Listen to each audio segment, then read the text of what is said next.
So this video is for diagnosing fuel flow issues on a Model A and what to do to make sure you have the right amount of fuel going to your carburetor, because it's not going to run right, obviously, if you don't. So I went on a long drive and the engine kept running lousier and lousier.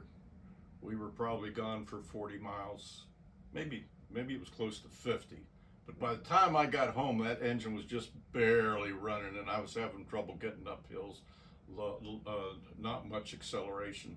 I figured it was probably fuel, but you know, a lot of times fuel problems are really ignition, and sometimes ignition problems seem like fuel. So you pretty much have to check them both. But what I did, because I was pretty sure it was fuel, I did the procedure that you're going to see in the body of the video.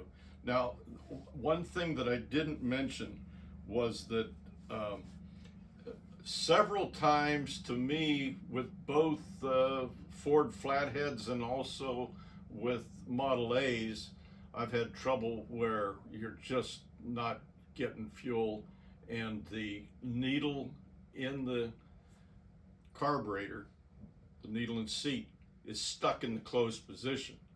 I've even had that on carburetors where I just rebuilt them and they were and the needle and seat were new.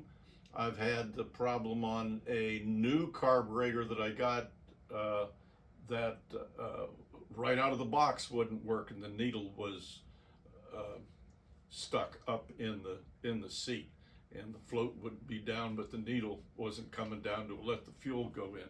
So keep that in mind. But it is good to learn how to troubleshoot this. It's something you can do quite easily on the road, and I hope you enjoy this video, and if so, please subscribe and give me a thumbs up, and watch and see how we worked this out when we weren't getting any fuel, or almost none. Actually, we were getting none, because as you'll see, once we got the car in the garage and I let it sit for a while and started troubleshooting, the engine wouldn't even start. So we definitely had problems. So hope you enjoyed the video. Thanks a lot for watching. So, Daryl Elliott here. I rebuilt the carburetor on my Model A, and it wasn't running all that much better afterwards, and then it started running a lot worse. I had a pretty long trip, about a 40-mile trip yesterday. And what I'm going to do, first of all, it was acting like it just wasn't getting enough fuel. And since it started running worse, I'm going to go ahead, I'm going to replace the fuel filter.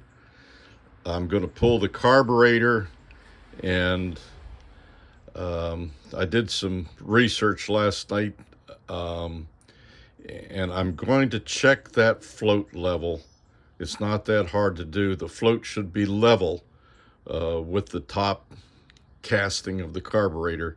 And I'm not sure that it was when I rebuilt it, so I know what to do to get that adjusted. The first thing I'm going to do is to start the engine and with the fuel off. Fuel's off on both of my valves. I'm going to start the engine just to run as much gas out of the carburetor as I can, and then I'm going to pull the carburetor. So I just need to turn my master switch on back here, because I have my battery in the rumble seat. And then I'm going to start the engine. Make sure we're in neutral here. Ignition switch on, key on, choke out. Advance up, retarded, throttle up, pull out the choke, hit the starter,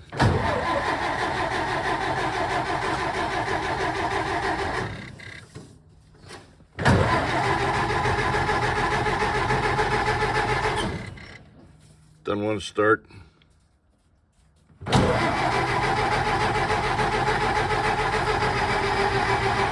Yep, doesn't want to start. I'm gonna go open the valve, and then I'll shut it off. So I'm gonna open my gas valves. I want to get it running first. Go back in. Well, okay, there's no there's no fuel coming down here at all. So what I'm going to do is blow some air through that. It must be plugged up at the tank. There's absolutely no gas coming down at all. Okay. So now I have my lovely assistant. We disconnected the filter so that now when I open the valves up here, this one's already open. When I open the valve up here, if I'm getting gas flowing out of here, I know that the tank is not plugged up, and the problem would be in the filter and the carburetor. So let's see what happens. We'll open this valve, and you see we have plenty of gas flowing. So that's the gas tank's all right. Thank you, Robin, very much. And I know that my problem is I'm going to change the filter, I'm going to pull the carburetor and check the float level and make sure everything's good in the carburetor.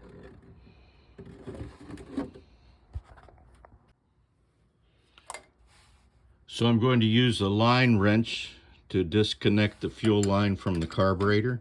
It's a good idea to use a line wrench because you can see it can grip onto the brass nut a lot better than an open end wrench would. So I'm going to disconnect that, and then I'm going to disconnect both the choke line and the throttle line, the throttle connection line, and then I'll take the two bolts out of the manifold that connect the carburetor, and then the carburetor will be off. Before I do that, I'm going to take the filter, the air filter, disconnect the air filter, remove it before I remove the carburetor.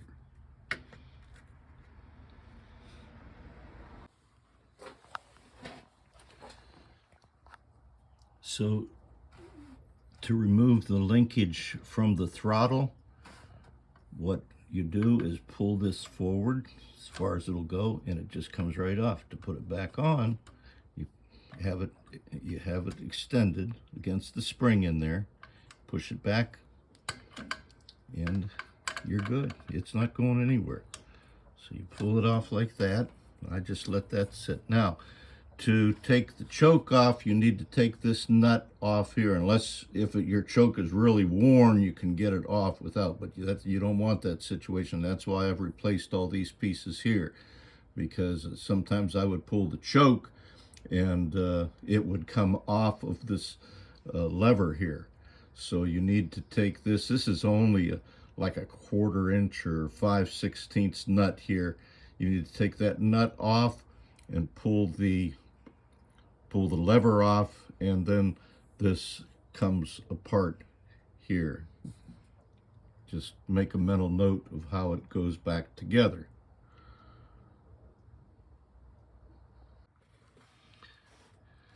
So I did use a 5/16 wrench. Actually, it was a little bit big. It's probably metric. A lot of the carburetor parts are metric. And so I can pull this lever off now. And I'm just going to set everything, including the tools, down so I'll know which I've got them handy when I put it back together. Put that there. And now this will pull out. This piece comes off. You don't want to give a chance of letting it fall and get lost. And this piece will pull out also. I purchased those all new from Schneider's. So I have them, and now I'm going to take the filter, main air filter, off, and I'll be ready to remove the carburetor. So remember, the engine would not start. So when I got the carburetor off, you need to hold it upright, how it is on the engine, because you still have a lot of fuel in there. If I could run the engine, I'd get a lot of that fuel out of there, but I'm going to go ahead and dump this, get all the fuel out of that. Now, the way I was holding it before, the float would have held the needle in the seat, so I had to turn the carburetor this way in order to dump it. I'm just going to get all the fuel out of it.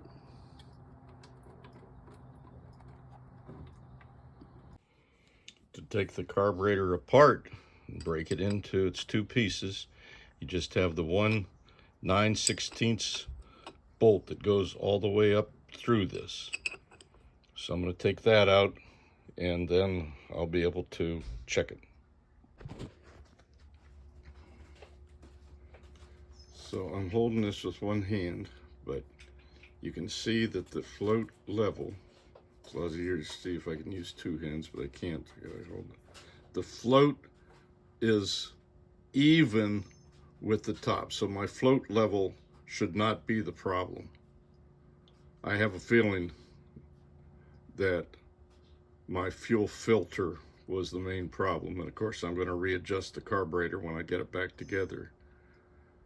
But everything looks good with the carburetor. I don't see any problems. The only thing was this, I could not get, when I rebuilt the carburetor, I could not get this jet out here. And I also could not get this jet out. So those two did not get replaced or new gaskets put on it. So those could be a problem, but I just could not get those out. I mean, it is almost 100 years old. So I'm going to go ahead and put this back together. I'm going to put the carburetor back on. I'm going to put the fuel filter back on and see how we do. This is the needle valve assembly that I took out of the carburetor when I rebuilt it. Now, if your float is not level with the upper housing, when you hold it up, then you should not bend the tab on the float. It's not recommended. It can damage the float very easily. They recommend that you either add or subtract shims until the float is level with the upper housing.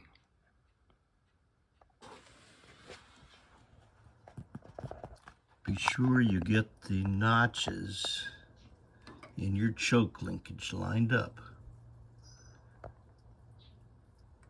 when you're putting it back together.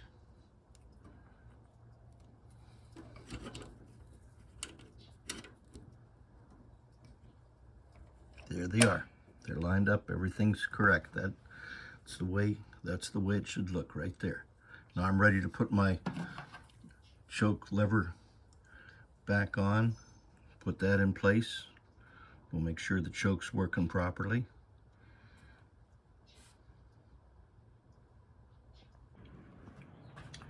Everything is back together.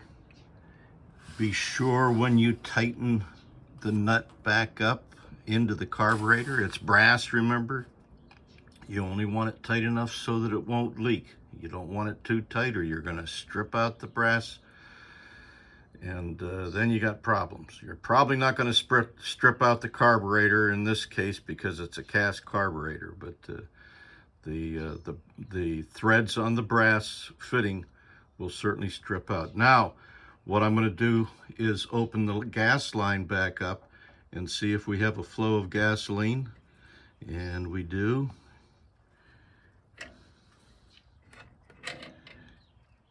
And it should fill up the carburetor, and I'm ready to go ahead and try starting the engine now.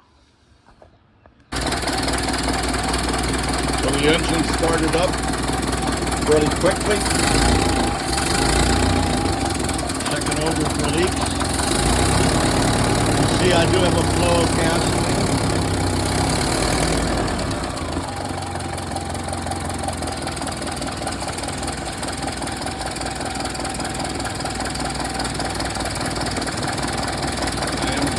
once the engine's warm, I'm going to adjust the idle mixture here. It seems to be okay for now, but I'm going to adjust that. Also, I need to put my